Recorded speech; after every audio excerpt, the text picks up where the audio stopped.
Without doubts, I think it's by far the best league in the world. How dare you score like that in the Premier League? Mission accomplished in the Premier League. The American. Hello, everyone, and welcome to American Scouser, our American Scouser TV's first freaking show. I am your host, Timucin. If you are familiar with the American Scouser podcast, which we actually just aired our live show, we do it every Monday, 7 p.m. Central Time for Paul. That is 8 Eastern, because he has issue with the time zones. I am your host, Timucin from Chicago, so I'm in the Central Zone. With us today is Mr. Burger King with the crown over there, Mr. Bickler. Bickler, how's it going? It's going great, man. It's good to be king. It must be good to be the king. A guy who's barely the king of the house, leave alone the Premier League, is Gally is with us dealing with the dog in the background. What's going on, Gally? Yeah, I was probably never king of this house, to be totally honest, and I've clearly been replaced because there is a new prince in town. So I am basically the jester that is told to go pick up dog shit outside. So these shows, we will start by previewing the season. I know in some cases this is slightly early. There's a lot of business happening, but I think it will give us an opportunity to kind of like talk about some of the teams and what we expect to see from them, make some predictions that will definitely go wrong, and move on from there. We will go in alphabetical order, gentlemen. So our first team that we're going to cover is going to be Bournemouth. So, Bickler, I want to start with you. We're looking at the incomings and outgoings right now, as of now, which is July 11th is when we're recording this. Not a lot of action happening clearly. Is that a concern for you in terms of what they're going to do in the Premier League? Boy, I'm glad you started with me because Bournemouth, I've got a lot to talk about. I'm just kidding. Now, here's the thing with Bournemouth, right? Had a great year last year in the championship. I think like across the board, we're looking at they're going to be working on a super, super small budget, and they need to add a lot. Their strength is obviously their top line. Solanke had a huge year last year. 20-plus goals, 10-plus assists. I mean, he is their talisman, and they've got a good core, but they've got to add a lot. I mean, they don't have Nat Phillips. Lloyd Kelly is kind of their strength and center back, and there's going to be interest in Lloyd Kelly. So can they hang on to their key guys and add value and depth on a shoestring budget? And I think it's going to be tough for them. I don't know why there hasn't been more interest on their end from Nat Phillips, who obviously had a good year for them last year. It's got to be some sort of concern where they just know they're not going to meet that release or that valuation on Liverpool's end. They've got some good parts, and I think the story for them, one of the good stories is David Brooks coming back from his cancer battle, right? Like, I think that's going to be huge for them. I think that will be like literally like a new signing for him. He has Premier League experience. He was great for them. And they've got a young core to Zamira, Anthony, Billing. They've got a good young core. But it's just a matter of whether they can add enough quality and depth to that squad. It's going to be tough for them. So it's a lot of names actually who were with them in the Premier League that are kind of like making the trip back. And Gally, like teams when they come up to the Premier League, they kind of go about things usually like two different ways. Either they hang on to what brought them there and try to maybe tweak it with one or two signings, or sometimes they do we're in Premier League now, and then almost like do too many changes and kind of can screw it up that way. Obviously, there's a pro and con to the both. Which one would you rather have Bournemouth do as they attack the Premier League again? Well, Bournemouth's not Fulham, and they're not owned by an American owner with deep pockets and willing to drop $100 million just to go right back down. So I think they have to go the route of the conservative, stick with the, dance with the one that brought you. My problem is I'm not sure that one that brought you is going to win Paul's prom king or queen crown, right? If they go dancing with them. I honestly see this as a real struggle. I think Scott Parker is a borderline inept manager. I don't believe he actually knows what he's doing. I think he plays way too conservatively. Paul talked about Solanke. He scored 29 goals, had 7 assists in the championship last year. And if it wasn't for Mitrovic's amazing year, I mean, that's the third most amount of goals in the championship in almost a decade. And the only other 2 guys to do it are Mitrovic and Ivan Toney, who have both proven at some levels that they can score in the Premier League. Will Solanke score enough goals to hold them up? I honestly don't believe he will. Kiefer Moore is interesting to me. They signed Kiefer Moore, the Wales international, the big, tall bloke from Cardiff City. He offered a lot for them, but he also put them in a really tough spot with some injuries, and he's more of an impact sub. So if Billings can replicate his championship year playing off the striker in the 10 role behind Solanke, I just think they're going to have to play a lot of 3 at the back to keep up with the pace. And I just think they're really going to struggle stopping teams from scoring. And Scott Parker doesn't exactly elude confidence in me that they're going to be able to score enough goals to make this competitive. Sorry, Bournemouth fans. I was going to, bring you that back, Bickler, because clearly Gally does not think too much of Mr. Parker over there. And aside from Parker, I'm going to get your thoughts on that. There's not a lot working in terms of rumors as well, in terms of their signings. The biggest one, obviously, is Nathaniel Phillips. Are they kind of putting their eggs too much on Solanke's basket? Obviously, as Liverpool fans, we are very familiar with him. I just find it very difficult to believe that he can't duplicate that. I mean, obviously, it's too much to expect him to duplicate it, but even come close to it in the Premier League in terms of number of goals and assists. Yeah, I mean, he's not going to duplicate it. Look at Ivan Toney's record-setting year when Brentford came up. And Ivan Toney is legit. I would love him on Liverpool. I think he's a fantastic striker. But, I mean, it's just a different league, literally. The caliber is different. He's not going to replicate that, And I think, when you look at Bournemouth's, ambition, that's the concerning point. Their number 1 target was Joe Rothwell, which they got on a free from Blackburn. That was the guy that they wanted. And it's just Joe Rothwell is not going to more than likely that's not going to keep you from bottom 3. I don't know if I'm as down on Scott Parker as Gally is, but I mean, you just got to wonder based on you cannot come from the Champions League to the Premier League and not fully commit yourself financially and expect to stay up.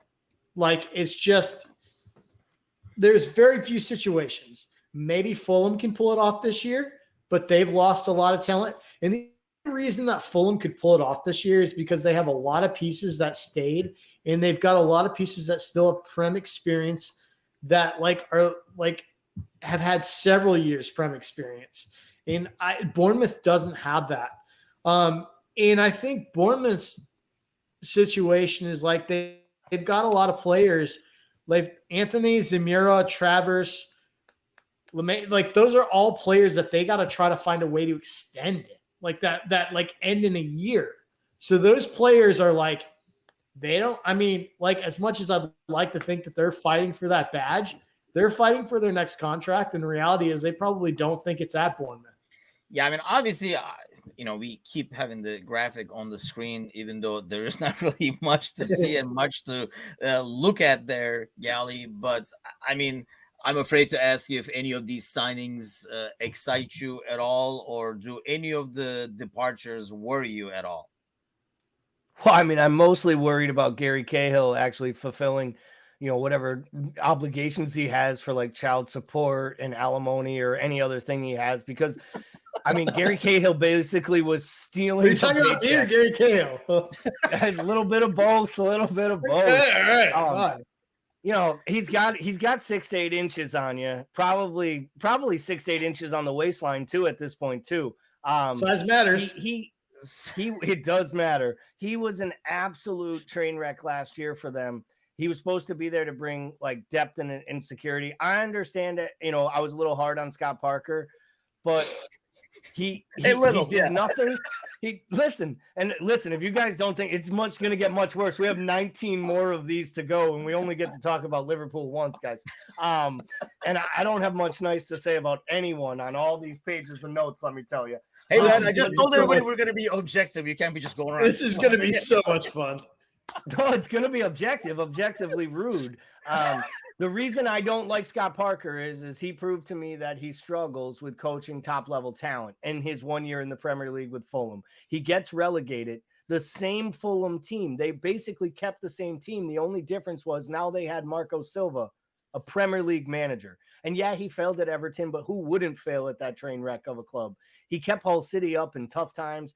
Marco Silva's proven he can manage. And I think you saw that when he created a better Mitrovic, a better Carvalho. Do I think they're going to be a top half of the table team in the Premier League? I don't. We'll get to Fulham's time. But I will tell you right now, when the predictions come out, I'm predicting Bournemouth to finish dead last because this looks like a Norwich City maneuver. They're making moves like a championship team preparing for next year in the championship. And that, if I were one of the 450 AFC Bournemouth fans out there, I'd be really, really disappointed because they had a good run under Eddie Howe and it had to go and time was, it was time to move on. But I don't feel like they have rebuilt their identity. And I think that they are going to be a yo-yo club at best. And I think they find themselves parachuted back to the championship, not the Champions League, to start next season.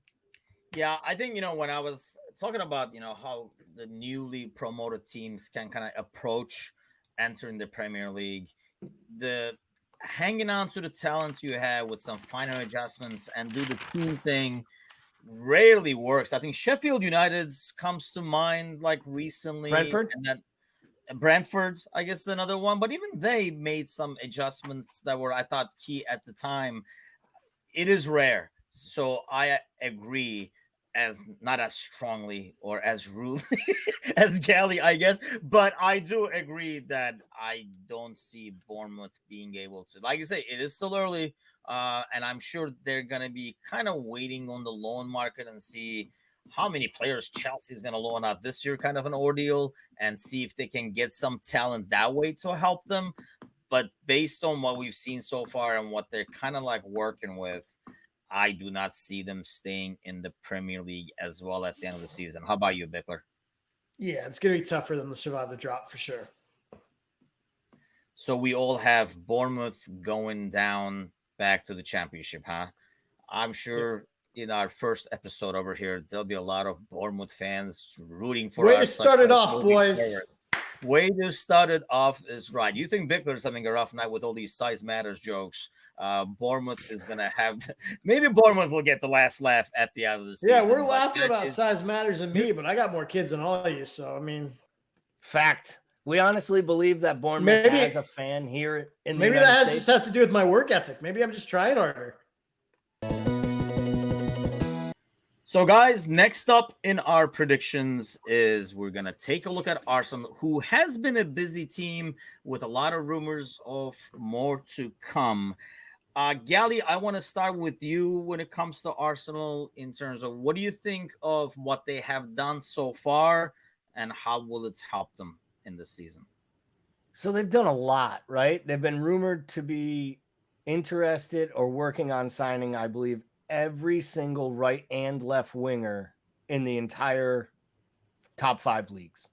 They've actually made moves. I actually think, as much as we love to poke fun at his ugly face, I actually think signing Gabriel Jesus from City is an absolute brilliant move by them. He's proven he can play in the Premier League. I think more than anything, he has a chip on his shoulder and an edge. We've seen it even in Brazil when he gets to go to Brazil and play with the national team, and he plays much better than he has at times with City. I think he'll be a goal-scoring success. I'm not going to say that he's going to be a Golden Boot contender or he's going to outscore Haaland this year, but I think that signing Gabriel Jesus is a smart move, a young international forward, and by all accounts, he was Arteta's number 1 signing from the day he got there. So Arteta wanted him. He wanted him from day one, and City wouldn't let him go. So he waited his time. I think they do much better getting Gabriel Jesus than Chelsea does getting Sterling, as an example, for what they do. Matt Turner, backup goalkeeper, it's smart business because Leno didn't want to be there. The rest of the stuff, honestly, on this list, to me, it's garbage in, garbage out. I still think this team is stuck in neutral. I think their best players are their youth. And I think every time they sign a middle-aged right winger or they sign some 4'9" attacking midfielder, they cut minutes out for Emile Smith-Rowe and they cut minutes out for Martinelli. They look at Odegaard. It just doesn't feel like they're building anything. And I'll let Paul go with his thoughts, but their defense is still a hot mess. And if we have time to come back to me, maybe we can go back into that. But for me, it's all the same for Arsenal. Whole bunch of sizzle. Absolutely no stake. Yeah, the whole Jesus changing scenery is, for me, now makes the Arsenal games less watchable. Because if you're a regular follower of American Scouser TV, he's my second most hated dude with his ever whining face after Neymar. And you would think I do not like Brazilian team, but I actually do. Somehow my number 1 and number 2 guys are from Brazil. Actually, make that number 3 because Richarlison would be number 3. Okay, so Bickler, I'm going to come to you with this. I agree with Gally that despite my hatreds and how much I despise him, I think Jesus will do good for them. I think it's basically a much younger, better version of Lacazette, who was doing some of the things that Arteta wanted their striker to be doing. And I think you're getting obviously a much younger, a lot better pressing and all that kinds of things.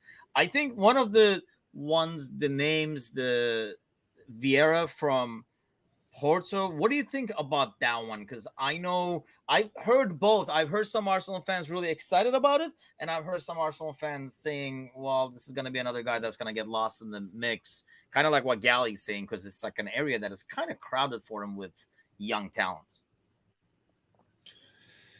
I think that in terms of Fabio Vieira, 34 million pounds is an awful lot to spend on a kid that's going to get blown off the pitch at the first gale wind in the Northeast when he plays versus Newcastle. He's tiny. He's 5'6". He's barely 100 pounds. Like, he's tiny. Like, and I feel like this is variations on the theme with size during this entire last tonight between this and the Liverpool podcast. But I just don't get it. I don't get spending that kind of money on somebody like that. I just don't get it. And like to Gally's original point, the strength of Arsenal has been its youth. And I think with both signings, like I know you guys are both big on the Gabriel signing. I'm not. The only thing I agree with you guys on is that he may have a chip on his shoulder, but I don't think that's is he a step up from Lacazette? Maybe because of age, but that's a pretty low fucking bar. Is one team's trash and other team's gold? Yeah, but if you're Arsenal, you don't want to admit that. You know what I mean? That's not what big clubs do. Maybe Jesus proves me wrong. Maybe he has a great season, but you're taking time away from Martinelli. You're taking time away from Smith-Rowe. You're taking time away from all the players that did well for Arsenal. And I think in a more ominous sign, the links to Rafinha, the links to all these wing talents, the Marquinhos acquisition from Brazil, granted only $3 million, and he's a young kid, but those acquisitions point to the fact that they're not going to be able to hold on to their best players. That Saka's going to be out. And that is their stud. That's their gem. And if you're looking at Rafinha, if you're buying Marquinhos from Brazil, you're telling everybody that Saka is not going to resign with you.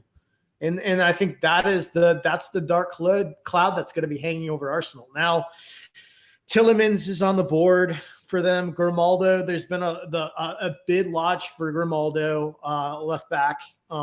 Martinez, center back for Ajax, is on the board. So there's a lot of stuff swirling for Arsenal. So we'll see what happens when this all fleshes out. But right now, I would tend to say that their outgoings are more positive than their incomings. And when you look at the fact that they got rid of Lacazette and Guendouzi, and Torreira's probably going to go to Roma, you've got rid of a lot of problems in the dressing room from an attitude standpoint. Guendouzi, for all the talent, was an absolute head case. and was an absolute problem on the training pitch. And I don't think you can say much more for Lacazette and Aubameyang leaving too. Those players were problems from an attitude standpoint. Yeah, 2 out of the 3 being French. I'll let you make up your own mind. You know my feelings on that. And I really liked what Arteta was doing at certain times during last season, but it's just almost like a typical Arsenal thing when you think, okay, they're putting the pieces together, they're starting to play, how they want to play. And this goes back to what you were saying earlier, Gally. So I want to come to you with that. That back line always kind of like fails them in crucial moments. And not only that, I mean, Arteta is trying to kind of duplicate what they were doing at City, trying to build from the back and, like these passes, getting the goalie in there, like that slow build up. When it works, it's beautiful football. But I think partially because of the personnel, more often than not, it does not work. And it's a very risky ordeal because when it does not work, in most cases, you're giving away a goal. And once you do that, now you're chasing a game. And it was not a team that was built to chase games, really. They needed to control the game, build from the back and stuff like that. So Bickler mentioned a bunch of names. Out of those names, who do you think is the person that they need to go after and get to make sure that backline is a lot more reliable? I think they need help at the fullback position. I think Kieran Tierney is a really talented player who can't stay healthy. And when you can't stay fit, I'm not a New England Patriots fan, but the greatest Bill Belichick line of all time is the greatest ability is availability. And it's a classic Belichick line, right? And it actually makes sense. And he's never available. He's never fit. He's never available for selection. And I think that hurts them. So they need some fullback depth. Cedric, not good enough. Tavares, an absolute train wreck. Ben White, hot English trash. 50 million of trash. Brighton should we'll get to Brighton. They should get an award for getting 50 million for Ben White and the non-skills he had. Leeds should be doing circles every day that they thank Arsenal for pipping them to Ben White. What a joke he is. And, they had this young Saliba kid, Saliba. He was supposed to be this high up-and-coming player out of France. They've loaned him out 2 years in a row because basically Arteta can't figure out how to use him. I'll give Gabriel credit. He turned his Arsenal career around. He looks like a solid center back, and he holds his own. But they're just kind of a joke. And let's be honest, they got some other problems in their midfield. One guy picks up a red card. Another guy, we don't need to go into him, but, probably shouldn't have been on the pitch too much last year and probably shouldn't be out of a jail cell this year. So they got a real train wreck of type of an attitude. And, I'll end it with this. Leave it for me to rip on another manager, but, I'm not a huge fan of Arteta. Paul said Guendouzi was crazy. I'd say the biggest hothead and maybe the most volatile person at Arsenal right now is Mikel Arteta. And it's seen by his players on the pitch and how they respond. And for me, going down in that North London derby and their entire season tanking after that is indication to me that Arteta's not the man for the job. And these erratic buys of just trying to accumulate talent is what Wenger was doing at the end. It had no purpose and no meaning. And I don't think any of these pieces make a puzzle for anything that puts them anywhere better than 6th place in the Premier League table. And that's hard to hear when Tottenham's on the rise and has a world-class manager and signing good player after good player, and you're just throwing darts against the wall to try to make your crazy man seem like he's got a plan. And I think that's a perfect analogy in terms of the puzzle. I think you have all these pieces, but they belong to different puzzles. So they do not work together. And when you look at how the season ended, obviously you have Arsenal with the arrow pointing down and you have the Spurs with the arrow pointing up. Even the most optimistic Arsenal fan does not think they're going to be a title contender. Do you think they kind of I guess they will have to really sneak in if they did get in? I guess my answer is already in the question, Paul, but do you see them making it to the Champions League? Do you see them making it into top 6? I'm higher on Arteta than Gally. I'm also lower on Conte than Gally is. Gally has Conte up on his Christmas tree. I think All he's I done think is that win. I think Ever. that like Ever. okay. I think that I honestly think that I think that's hard on Arteta. I think Arsenal finished 5th this year. But yeah, I don't think they finished top 4. So basically, you're putting them ahead of United, I assume, correct? Yep, I am. Okay. Yeah, I actually put them as 6th this year. Unless some of those moves they end up making at the end kind of like fixes that back line, I tend to agree with Gal. Not on the Arteta as much. I thought he was putting pieces together, but they just try to do, instead of getting like identifying key players they need to maybe fix an entire area. You don't have to get 4 above average midfielders. Sometimes you have to get somebody who can kind of control that and do the job right. Same thing with the center back. Maybe somebody next to Ben White to kind of, fix Ben White that you spent so much money on. I think when you spend so much money on a player like Ben White, you expect him to fix that back line for you. And it was nowhere near it, as Gally was saying. It was more like it showed that he needs someone next to him to show him how to kind of like fix the back line. And I think that's going to be something that's going to keep coming back to hurt him. You're going to have Arsenal have a good run of 3-4 games, and you're going to be like, oh, they're putting it together. And then they're going to have a couple of hiccups. They're going to have 3-4 games, and you do not stay on top doing that. So, but I think we're all in agreement that they're not going to sneak up into the top 4. It'll be interesting to see how they finish the business. But going back to what Gally was saying, just doing a lot of business always does not mean success, especially if you cannot utilize all these players coming in. So that will be our prediction for Arsenal. Okay, so next up, we have Villa, Gerrard's boys. They did make a lot of moves actually at the end of the last season, I guess in January. And it did kind of help. Obviously, Gerrard coming in, certain things changing. They do some new moves as well. I want to start with you on this one, Gally. What do you make of it? Obviously, Diego Costa coming in, I think, is like a huge gain for them because that's like a big need they had. What do you make of like their offseason so far? Yeah, so Diego Carlos from Sevilla Carlos. is I said Costa, didn't I?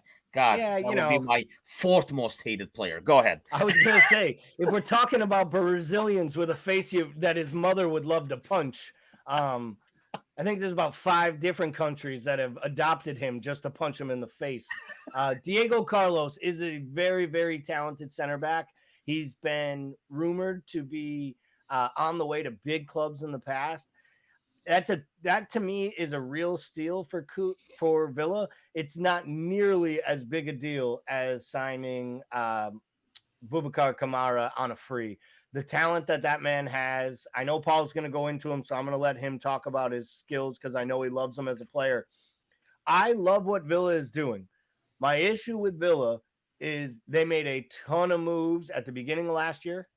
They made a ton of moves in January, including, they made their managerial change mid-season. They made a ton of moves in January. They're making a ton of moves again here. And I think sometimes, as we talked about, that catches up to you. But I think it's hard to argue with Coutinho permanent move, Kamara in midfield on a free, a starting center back who played in the Champions League, and a quality backup keeper in Robin Olsen. I think that is a solid window. And their outgoings actually made them money, which hopefully allows them to reinvest. So it'll be an interesting year for Villa, and I'm interested to hear what you two have to say about their prospects this upcoming season. Let me ask you what's, the same thing with the Diego Carlos. I'm glad actually Gally brought that up, Bickler, is because he was a name that was mentioned with a lot of top teams, but no one ever pulled the trigger. And, obviously price was not as big of an issue. Is that something that some teams saw, but, Villa sees something else in? How confident are you in that move? I like that move because of what Villa already has. They have Tyrone Mings and Konza. Mings is a part of the national team setup, and Konza is an up-and-comer. Konza struggles with durability issues, and Carlos gives you a 3-man rotation. So a really solid one. And if anything, I'm happy for Carlos because I think he deserved to have a move to the big time. And I mean, a lot of people may not consider Villa that. I do. I think Villa is a big club with a rich history in the best league in the world. And I think that's a good move for him. I think getting Philip Coutinho off 450,000 pounds a week down to 125,000 tells you everything you need to know about that saga. Like, I think that is a real cautionary tale for players. I know we're a bunch of Liverpool dudes, so I don't want to dip too far into that. But I think getting him for under 20 million on those wages is an absolute coup for them. I mean, he's obviously, he's not a fit for every system. He's a fit for what they do. And I think, Gerrard played with him long enough to know exactly what he's capable and what he's good at and put him in positions on the field to succeed. And he's going to be an absolute game changer for them. I think they got a solid left back on loan. I think they got a solid backup goalkeeper. And then Kamara, I think, is absolutely a destroyer. And I think he is the future. I think he has the capability to be an elite defensive central midfielder. And he does it all. He can go forward. He can spray the ball all over the place. He's got a long shot. He's good defensively in terms of standing and sliding tackling. He's positionally aware. And you've got a kid who's like young. He's 22 years old. You got him on a free from Marseille. What is Marseille doing? Like, that's my thing is, like, as a club, as Marseille, if you let a player at 22 years old with Kamara's capability go for a free, that is an absolute F on your part. Like, your report card is an F. Like, and I think for Villa to capitalize on that, like, I'm with Gally. There's not a lot here from a transfer standpoint I don't love. I think this is a big year for Gerrard, though. He came in, impressed, gave him a huge lift. They went on like a 5-6 unbeaten game run or something crazy like that. And then he ended the year tanking. They did poorly. Last month of the season, last month and a half, they didn't look good. So I think that there's going to be, and maybe part of that's transition, maybe like the honeymoon period wore off for Gerrard, but I think this year is going to be a big one for him in terms of like it's now his team with his people in his setup. He had a good window of transfers. And like, I think the excuses are over, and this is going to be a big telling window in terms of what he's capable of. Yeah, the Kamara thing was a shocker to me as well, because I think they everybody called their bluff in like the January transfer window where they tried to get too much for a player that they were about to lose for free. And I think when the asking price was too high, everybody said, you know what, we'll just wait till summer, dude. Because, it just did not make sense at that time, and they didn't have anybody desperate enough to pay what they wanted. So yeah, that is definitely an F. So going back to Coutinho and what Gerrard has brought, I mean, the best thing about signing of Coutinho, I mean, I guess it's good for Villa. As a Liverpool fan, the best thing is we don't have to hear about him coming back to Liverpool and all that conversation going over and over and over again, at least for a couple of years. But Gally, Bickler was talking about it. Gerrard comes in and makes that immediate impact. And I mean, as Liverpool dudes, of course, people went above and beyond and made him the next Klopp and everything already after 3-4 games. And then things kind of like settled down. Is that a concern for you? Or like Bickler says, is that partially because he did not have the players that fits into his system or what he wants to do? So, or how much faith do you have in Gerrard, I guess, as a Premier League manager? Is probably the main question. But I mean, I don't know what Steven Gerrard is yet as a manager. I think he did a nice job at Rangers, and I know he ended Celtic's long run, but that's a 2-team league, and he was given a lot of money to spend up there for that league, and he brought in players that he knew, like Ryan Kent and other players on loan from Liverpool and from Premier League clubs. He used veteran players to win that league, and he put a stronghold on that league. But I've said this before on our podcast. I have buddies that are big-time Rangers fans that watch all their matches that will tell you they were 5 times a more fluent and better footballing side last year under new management after Gerrard left. And they saw that with the run to the Europa League final. So Gerrard actually last year, over the whole time he was there, slightly less points per match than Dean Smith at the point he got fired. More goals conceded per match than Dean Smith at the point he got fired. So statistically, they didn't improve, and they actually dropped to 14th in the table. Do I think that he was a good hire by them? I do. Do I think he's getting his players? I do.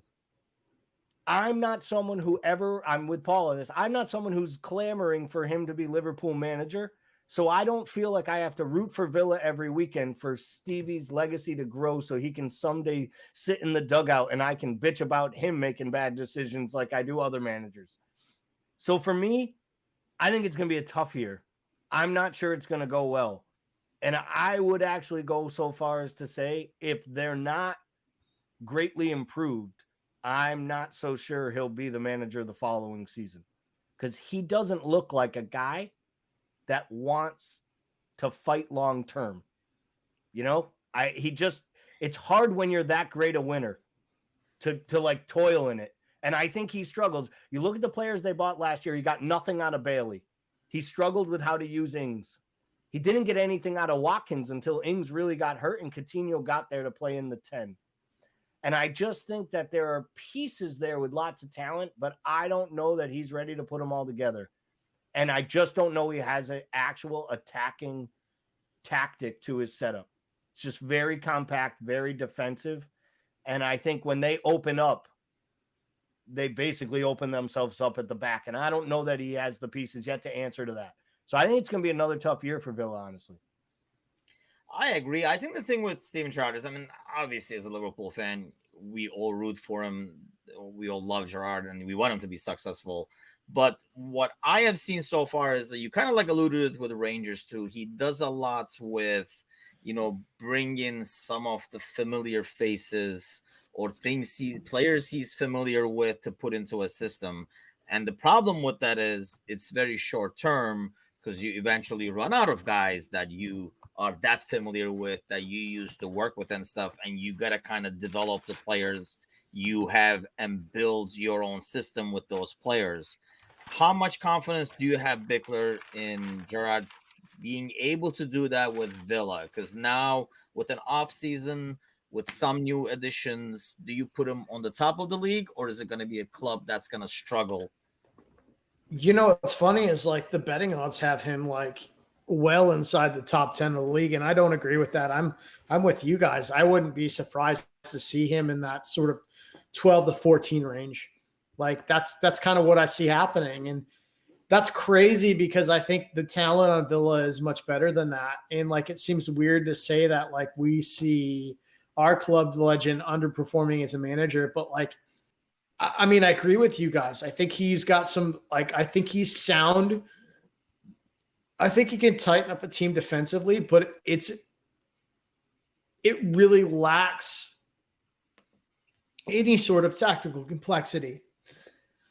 Excuse me. And I think he's gonna struggle. I mean, I just think that he's gonna finish in that sort of lower mid-table range. And I hate to say it, but like, because I think with Watkins and Ings and sort of Buendia and the attacking talent that they have with these new additions between Kamara and Carlos, you would think that they would be up there. They've got talent. Hopefully I'm wrong. I don't like the way they ended the season. I really don't. It kind of left a sinking feeling in your stomach. If you watch them consistently, their performances didn't get better. And that's the concerning thing is they got worse. So, I mean, we'll just have to see. But yeah, that's where I'm at with that. Do you agree to that, Gally, in terms of like where they rank? I mean, do you think it's one of those deals where similar to what happened this year, they start good and then start fall off? Or is it going to be a team that kind of like battles throughout and it has to make like a run to stay up? I don't know that they'll have to make a run to stay up because and we're going to get to this as we get through more of this. I believe the bottom of the league again will be, I believe the top of the league will be very top heavy. The bottom of the league will be very, very poor. And I think we're going to see that for a while because I think the actual net spend is so much bigger in between these clubs. Like, I'll go on record right now. There'll be no club like Newcastle 8 points deep of safety early December that finds their way into the top half of the table by the end of the year. I just don't see that happening. I think if a team buries themselves to start this year, they're going to have a hard time getting out, because I think the middle of the table is a lot of draws and a lot of home wins. And I think for a club like Villa, they're going to finish somewhere between 12th and 15th. And I just don't think that's good enough when you give up as much as Villa gave up compensation-wise. Villa paid millions of pounds to get Steven Gerrard out of his contract. You have to be better than Dean Smith. And for 2.5 months at the end of the year, Dean Smith had almost as many points at Norwich. But would they, do you think, Paul, like still see it as like a good move? Obviously, it paid off in the sense that they had that initial run that kind of like took them away from the scary zone, if you will. And, they were a lot safer. And it almost felt like once they were in safety, the guard fell down, and that's when like the decline started to happen. And especially if they finish the season where it sounds like all three of us are predicting pretty much similar in terms of like being 12 to 14, 12 to 15. How does that look at the end of the season for Gerrard if he is there, obviously, if they're 14 or 15? Well, I don't know that Villa is going to have the patience to allow Gerrard to continue another year. I mean, that's the thing. I think if you're Villa, if I own Villa and I'm part of that brass, the desperation has got to start to set in, because you have not only spent money on Gerrard, they've spent money from a transfer standpoint over the last 5 windows at a pretty big rate. It's not quite Everton's rate, but they spent a lot of money in that squad for talent. And the one good thing you can say about the one justification, if I'm Villa, I can say, well, we got Gerrard and at least we got Coutinho. You know what I mean? Because if we don't have Gerrard, Coutinho probably doesn't come there. And so, fair. If I have to offload Gerrard and we get another manager, I can be like, at least we got that piece, right? But then if Gerrard goes, maybe Coutinho's looking at other opportunities. So it's a real bad spot if you're Villa brass. And man, if I'm a Villa fan, I've got a little bit of not a little bit. I've got a lot of anxiety because this is the year. I mean, you've got to really make a move. I think anything less than top 9 for Villa is probably not good enough. So it's a big one for them. And honestly, they've got the quality. They've got the quality. They've got the team to finish top 9. They should be there. Yeah, it almost sounds like we don't have confidence that they will put the pieces together. Because I agree. I mean, the weapons are there. I mean, Gally was counting them, with Watkins and Ings and stuff. And we all know, as Liverpool fans, again, how good Ings can be. But, goes back to availability issue with him. And that's the problem he had, the constant injuries that he seemed to kind of attract, which cut his Liverpool career short too. Go ahead, Gally. But to our Steven Gerrard likes himself some old, right? He likes some players he played with. It feels like when he went and got what was it, John Arthur or whoever it was out of Bournemouth, the midfielder. I couldn't even believe the guy was still playing, Arthur or whatever. He was starting for Rangers. They just gave a new contract to Ashley Young and actually said we expect him to be a starter. This is what they're building. I just don't see it. And I think what's going to happen here is we're all going to do this stuff. And then we're all going to go back and replay all of these. And we're going to pick 14 teams to finish between 11 and 15. Because this league is no good, man. And they've got the crazy thing with Villa is they've got a really, really good youth system. They've got Ramsey, Ramsey is the future of the English midfield in there. They've got I'm not going to pronounce it right. Chukwuemeka. Right. That dude is all the big teams are circling that kid right now, including Liverpool.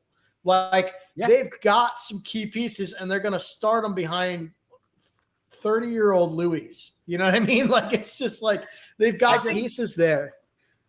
I think sometimes when you have an ex-player that is a very experienced player like Steven Gerrard, they tend to perhaps overvalue. I'm going to say value, but at times overvalue that experience and that locker room presence. And I understand it's a big issue for it. And it does help a team and it does help that youth talents, but it also blocks the way to get those players in. So it's going to be an interesting season to see how he balances that, because I understand, like I say, we keep probably gonna keep mentioning Liverpool references throughout, because it's golden to have a guy like Milner in the locker room, but you don't want 6 Milners in the locker room doing the same role either. So it almost feels like he's trying to duplicate that presence maybe he gave to the locker room, or he's seen other players give to the locker room, but he's almost like hanging on to too many of those numbers to be able to get that. But I think we're all in agreement for Villa, and Gally might be right as we do more of those. Let's see how many times we say this, but we do expect them to be finishing about 12th to 15th in this early season preview. So next up, we have Brentford. Gally, I know, if I remember right, you did not have a lot of confidence because they were looking pretty rough in the I would say like beginning of the second half of the season, and they looked to be in danger. And I know when we were talking about on our Monday podcast at the time, it was kind of like one of your picks, perhaps not to be able to survive, did not have enough. What do you make of their offseason? Obviously, if they do not sign Eriksen, who was a huge help and kind of helped turn that tide around, how big of a loss is that? What do you see from their offseason so far? Yeah, I really believe Eriksen was kind of that like breath of fresh air and life into the side. They stole a couple wins in January. They had a couple really big 3-point swings for them that kind of got them away from the drop zone. There was that period where they were kind of sinking like a stone. And if any team caught fire, I thought they might just pip them at the end. I love this team. I love their manager, Thomas Frank. I'm not sure I can't understand a word he fucking says because he's Danish. But that's good though. I do. I enjoy everything about the guy. He looks like a dude I'd want to have a beer with. He's always smiling. He is flippant in interviews. He talks like a regular person. There is no coach speak from Thomas Frank. He says things like, well, they're Liverpool and they're better than us. Tying 3-3 is a win. Like, he's just honest and refreshing, and I can understand why players want to come play for him. Aaron Hickey's a great signing. Another one I'm going to let Paul get to. He's an exceptionally talented left back, and I think he is going to do a lot for them.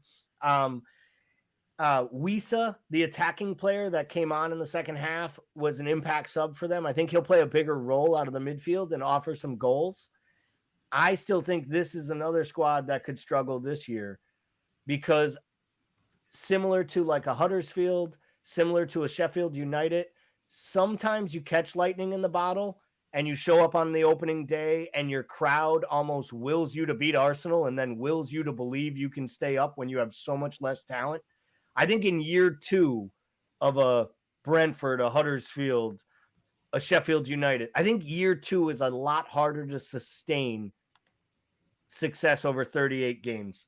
And I'm not sure they're doing enough right now, even with the talent they have. And I still think there's a chance they could lose a player like Tony. They could lose an Mbeumo. And if they lost any of the goals or firepower they have, along with Eriksen, who basically pulled all the strings, I think they're going to struggle to score goals. But they have a really great keeper that keeps them in matches. I think Raya is one of the best Premier League keepers in the whole league. So for me, shock here. Think they're probably going to finish somewhere between 12th and 16th, and they might even find their way into one of those bottom 3. I hope I'm wrong, because their fans, their manager, and their players seem like really likable, lovable guys. But it's hard to do this year after year. They didn't do a lot of investing, and they haven't invested again. And I think 2 years that might catch up to you. See, that's interesting, because a couple of things I want to ask you, Paul, is one, the Eriksen situation. I mean, it was very clear that he was very, very important for them. Was it just a case where Eriksen used Brentford to kind of get his feet back wet and get back into the game, prove to himself and prove to everybody else that he can play again in the Premier League? and had no intention of going back to Brentford? Because initially it looked like he was talking to Brentford, it was a possibility and stuff like that. I just found it odd that seeing how valuable he is, they would invest that much money. I mean, Hickey is a great player, but 18 million is pretty high. I mean, I realize he's like a young kid, but at the same time, for a young kid, that is pretty darn high, where I feel like that money could have been invested in maybe perhaps keeping Eriksson, or was Eriksson not going to stay anyway, regardless of how much you paid him? Well, there's a lot there on that question. So thank you. I would say that Eriksson, look, Eriksson's a competitor. He's been an elite talent since he was a kid, like very young. He was somebody that was on Liverpool's radar before he went to Tottenham. Like, I wanted him as the heir apparent to Gerrard before Gerrard aged and left on. Like, I wanted him in the Liverpool midfield. I think that, yes, I think he used Brentford as an opportunity to get his feet back wet and to prove that he could still play and prove more not only to like other clubs, but to himself that he still had it. Yeah, I think it's scary when you skate death. I think there is a little bit of wanting to put yourself out there in a way that feels comfortable for you. And I think Brentford is an international team full of Danes, very similar to how the Wolves are with Portuguese. Like, I love the fact that we have these clubs in the Premier League that are now just basically mini international teams. Like, Brentford is basically mini Denmark. And I think that, like, you know, he went there as the cult hero of Denmark into a team of young Danes. So it's a locker room that looks up to him. It's a locker room that was fully invested in you know, him. And he was going to be the sort of like cultural heart of that team from the get. And I think that was a comfortable spot for him. Do I think that he was ever going to stay there long term? Probably not. I mean, if he's comfortable and he plays well, like if he doesn't play well last year, I think he's probably still there, right? But I think he proved to himself that he's still at that level and he still feels that he can contribute at the highest level. And why shouldn't he go play for a big boy? You know what I mean? That's still disrespect to Brentford. I'm with Gelly. I love Brentford. And we were big on them coming out of the championship. I love how they play this swashbuckling, like carefree, offensive flowing. It's fun to watch football. And I am a huge fan of Ivan Toney. I think that the loss of Eriksson is huge for them. I think that the reason that they sort of had a resurgence mid-season at Brentford is two reasons. I think one, Eriksson. I think two, they had a core of 6 players. Jansen, Norsgaard, Lambo, Rico Henry, Pinnock, Toney all played a minimum of 32 injury-free games. And I think the possibility that both those two happen, Eriksson's not going to happen. Are all 6 of those players, that core group, going to stay healthy all year? Probably not. I think that those two things are major reasons why I don't see it this year for them. And if I look at them, they're supposedly close to Keane Lewis-Potter, who's a young striker out of Hull City who's apparently very, very highly regarded. So, I mean, they're going to get a young stud possibly.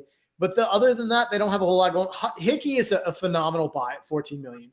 I will go out on a limb, and I will say that Hickey is the second best fullback on Scotland's national team, higher than Tierney. I think he is a phenomenal talent.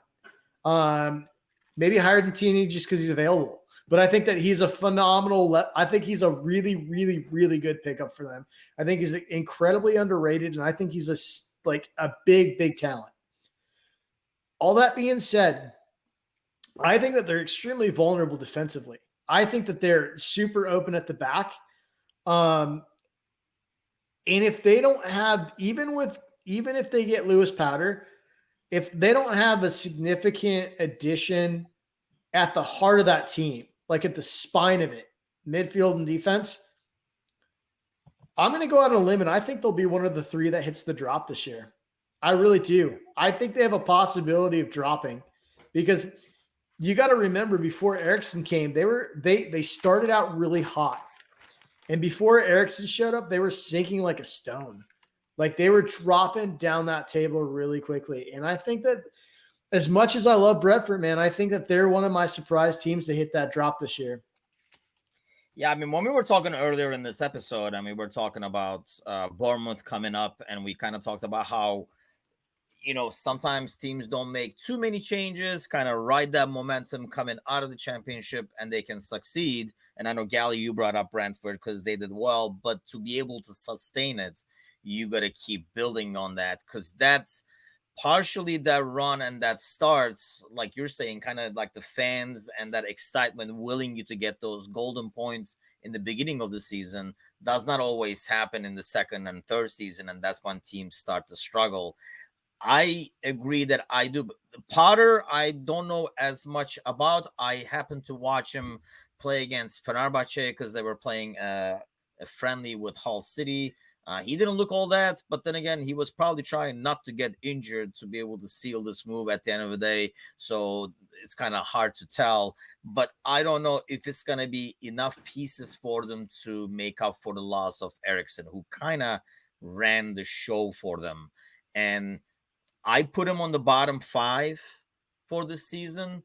And I think it's really gonna depend on some of those key names you mentioned, Bickler being able to get enough goals, like 20, it's like trying to get enough goals for them to steal some points here and there to stay up. But otherwise, I agree with Paul. I think they will struggle. One thing to, when you go after like a nation's team and build your team around the nation, I think you're in good shape when you build out of Portugal, where they just freaking pop out young talents and good talent left and right. The Danish pool is not as deep as the Portuguese. You don't want to build an Azerbaijan national team in the Premier League?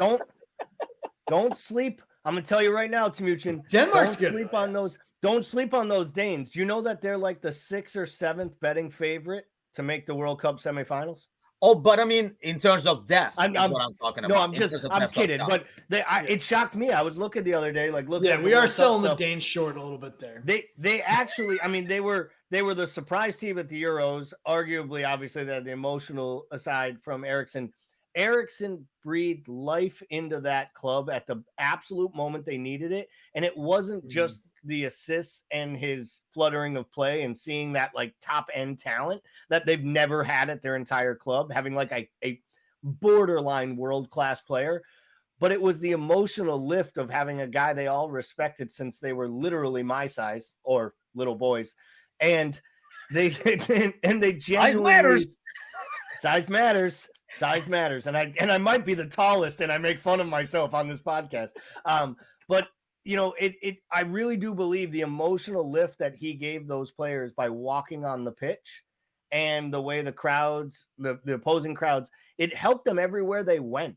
They were liked in every single stadium they played in the second half of the year because they had a returning hero to the pitch. They had a dude who died in front of our eyes, and his reward is going to play for United. And for that, he deserves it. But here's the thing. You guys realize they offered him a contract to make him the highest paid person ever at the club. He's going to make £110,000 more a week sitting on United's bench. His contract supposedly is over $200,000 a week to basically be the 4th attacking midfielder at a club that needs holding midfielders. I love it. But the best news today was the meltdown by United fans when, and I'll pronounce the name wrong, when the Lazio keeper announced that he was going to Brentford to be their backup keeper, and he turned down being United's number 2 to go be Brentford's number 2.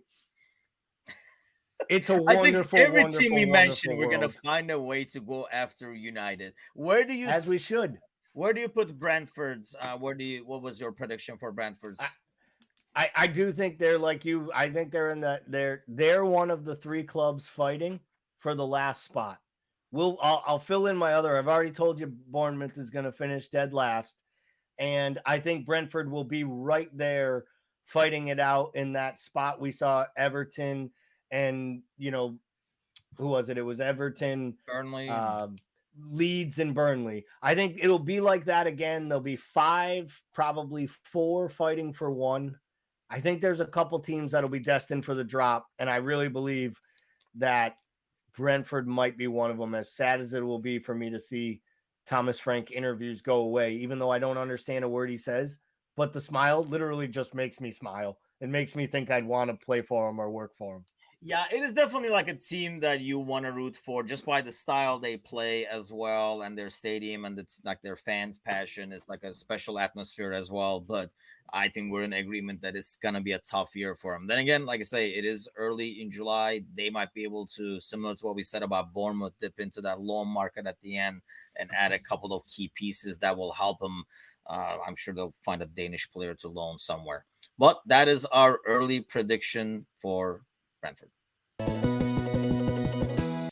So next up, and the last one for our first episode here, is Brighton. We'll start with you on this one, Bickler. Bissouma obviously is a huge loss for him in midfield. I mean, we all know his off-field issues that probably worked a lot into his pricing point, because it did look like a steal in terms of the player that, they'll be getting at Tottenham over there. But what do you make of that entire situation and Brighton's off season so far? I mean, so that's a big loss for them for sure. I'm trying to figure out where they finished last year. Help me out, guys. Where did they finish? Ninth. Ninth. Wow, that's a lot higher than I thought they finished. Anyway, I look at this and I say, are they a better team from last year? And categorically right now, I would say no. So it's like, this is probably another mid-table situation. I think based on right on par, I would think right out of the gate, they'd be looking at 12th to 15th right now. And maybe that's selling them short. But my problem with them is last year they skated through on draw city. They basically just drew a shit ton of games. And I don't know if this squad has the talent to continue to draw those games this year. I mean, you got to look at Cucurella is likely going to City, it looks like. I mean, we'll see what happens there. I don't know if that means more playing time for Lamptey. I know. And then the other thing about Brighton is they sell a big player. We talked about that $50 million for Ben White, right? They sell a big player a window, and then they buy 9 players that you've never heard of. And my thing is how good are they at scouting? I don't know. It seems like they're hitting at 2 out of 10, which I don't think is good enough for them. I mean, that may be good enough if you're a bigger club, but for them, it's not. And they've got that, they've got that Ecuadorian kid in the middle that I think is what they think is going to be the succession of Bissouma. Starts with the C. I don't know how to pronounce it, so don't even ask me.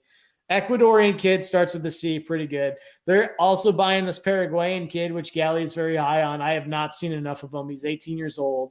I think that seems like a decent amount of, for me, they overpaid for him, but I mean, I guess time will tell on that. I just don't know. If I'm a Brighton fan, the thing that I look at is we have Lamptey and attack power out the wings. We've got Trossard, who had a phenomenal second half of the season. We've got Sonny March. We've got pieces to build around that. We've got some very, very bright spots in Brighton. I just don't know if the pieces around those bright spots are bright enough. I think that's the biggest issue here. They lost. I know they're looking at Kamara from Leipzig, I believe he is, right? To, I'm assuming, to replace they're actually Red Bull Salzburg, and they're looking for him to, I'm assuming, replace Bissouma. But if you lose Cucurella, and I mean, he was huge on that left hand side for them when they were attacking. I mean, he was probably, you talk about some of their other players performing. I think that threat of Cucurella making that run down the left hand side really opened up a lot of things for him. I think if they get the benefit of the doubt, it's probably more about Graham Potter than anything else, right, Gally? I mean, because they, like Bickler says, they do make these sales, and it looks like they buy a bunch of other low price stocks and then see which one will go up, and then so they can sell that, and they don't care about the other ones if they just even out on them, whatever. But they don't seem to make that move that will take him one step higher. It seems to be content with where they're at. I personally put that more on Potter than more than anything else. But what do you think? So Paul's absolutely right on the too many draws. So Do you guys know that they only had 11 losses out of the 38 matches last year? That was the 5th least amount. Tottenham had 12. And then it was Chelsea, Liverpool, and City. And then it was Brighton with the least amount of losses. But just too many draws was the reason they weren't ahead of. They should have, with a few more wins, they're ahead of United. They're ahead of West Ham. Like, they finished the season in like 6th or 7th spot, and they're playing in Europe. I think it's all down to Graham Potter. I think the hardest thing they'll have to do, they're going to stay up. I don't believe that they'll be in the relegation battle. I believe the hardest thing they're going to have to do is hold on to their manager. Because eventually, the Tottenham job, when Conte loses his shit and leaves, or someday maybe the Arsenal job, or maybe in a few more months when they realize that, or Ten Hag doesn't want to be at United. Like, literally, someone's going to hire Graham Potter at a big, big freaking job in England, and he's going to do a good job. Because he's proven he can manage even with mediocre talent. Where I'll disagree with Paul a little bit is their recruiting. They bought Basuma for under 10 million. They bought Cucurella for 12 million. Last year, they're going to sell him for 50. They bought Lamptey for 8 from Chelsea. So they've made some really outstanding. Trossard was under 10. I like the kid a lot. There are some people that are big South American football people that believe this kid has more upside than Alvarez does. And I think Alvarez actually is a talent that's going to City. So the kid is really good. He's only 18. They also got a guy out of Germany, a 25-year-old striker that they feel will walk right in and take Mope's job, which isn't that hard, for a guy that just misses sitters and picks up red cards for kicking people. I mean, he's kicked as many people last year as he got goals. It's like Caicedo is the midfielder, and he is a real top talent. He was all over the place. Now, do you guys know that they had Darwin Nunez signed last year? He was signed, 28 million pounds. It was a done deal. He was going there. And then he changed agents, and it literally fell through after they had the medical. So I think they do recognize talent. Now, they might have got him for 1 year and had to sell him for 90 million if he had a big year. But Darwin Nunez was a Brighton player by all accounts, right up to holding up the jersey, because they do scour talent. And I think they have the right balance. And, they love the Veltman kid. They feel like the Veltman kid's going to step out of the defense and possibly play in the holding role in the midfield. This is a club that got almost 20 million for Dan Burns. So let's not say they don't have some level of recruitment talent and nous. I think actually Brighton's in a good spot. And it's a huge if they turn 4 of those draws into wins, this Brighton team has enough talent to compete with West Ham, Leicester City, Newcastle, for all those spots between 10 and 7, in my opinion. So I think that's their range. 10 and 7. Here's the thing, though. When we talk about recruitment, I mean, they have found those gems, but along those, there's a ton of names where they roll the dice and then we never heard from them again. My thing with them is they have never kind of said, they're content with where they are. I don't think they are aiming for much higher in terms of getting that investment out of a player they really cashed in on. And almost like playing bigger, investing a bit bigger. I mean, I guess Nunez would have been one of them if it happened. But that's the kind of move that I would rather have them make if they're going to go above 9th. Because I do agree. And this is what I want to ask you there, Bickler, about Potter. Because I do like him as a manager. But, I mean, do you agree with Gally in terms of him being up? I mean, I agree with that part, I should say, that he is probably up for a bigger job moving down. But do you think he will be successful? To me, he comes across to me as more of a manager that's ideally suited for a team like Brighton, a team like West Ham and stuff like that. Whereas I'm not as confident he will be able to deal with some of the personalities that you encounter when you go up to, like a top 4, top 5 team. Yeah, I don't know. I mean, the personality thing's the one thing. I think it's difficult for a manager who's not used to winning versus the big boys to adjust to playing a style of football where you're expected to win. And I think, to Gally's point, maybe I'm underselling Brighton on the recruiting. I just think the problem that I have with Brighton is that if you are recruiting well, and if you have a great manager and you're recruiting well, you should be progressing because you are accumulating talent faster than you're selling it. And like, that's the problem I have with Brighton. They seem to be selling big talent, but not accumulating it at a rate that like where they're snowballing that talent and they're accumulating more talent than they're selling. That makes sense. And I just think that like, it's like, if they are hitting on all these talents, like that squad should be starting to grow organically. And it doesn't mean they can't sell a big player here and there, but like, I don't necessarily see the growth in that squad. In terms of Graham Potter, like, yeah, I think he's done a phenomenal job there. I don't know that I'm sold that he goes to a team like, well, I mean, United's probably not a great example. Let's see, he goes to a team that has that's the thing. I mean, you take about teams that have great foundations, and you're really only looking at two in Liverpool and City, because Tottenham has all sorts of backroom issues with ownership that doesn't necessarily want to open up all the time and spend. I guess I'll throw Tottenham there. Like Liverpool, City, Tottenham. Those are the three teams that you get a really, really solid club backroom with a foundation for success, and everything else is a gamble, right? Arsenal's a little bit of a gamble with their ownership. The United is definitely a gamble with their ownership. They're going to back you financially, but you've got Ferguson in the mix still, and just all sorts of issues. Yeah, I don't know how he would do. Like I said, like I think that he is almost a manager that does better playing for points than he does for wins.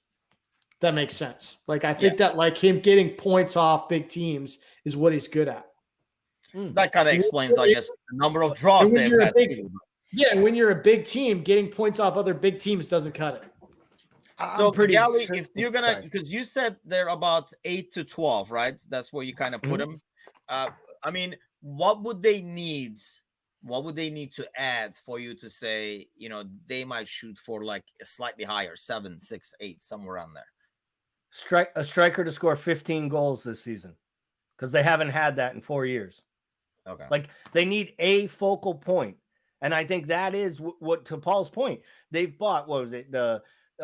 When they bought the guy Anduin, it was on the screen that never panned out. He barely ever played. They bought Jakubasic or whatever the hell his name was. And he was supposed to be like a big time, like attacking player. He was like the Dutch player of the year they got him.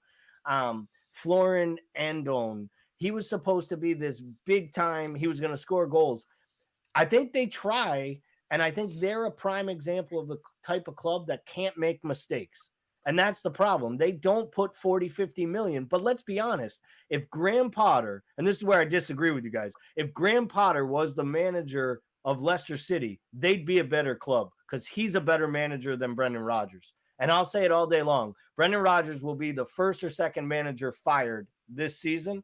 And I actually believe it'll be Pochettino that takes that job, because that smells like a Pochettino team. It's got the pieces, young talent, young up-and-coming players, talent all over the pitch that you need to mold.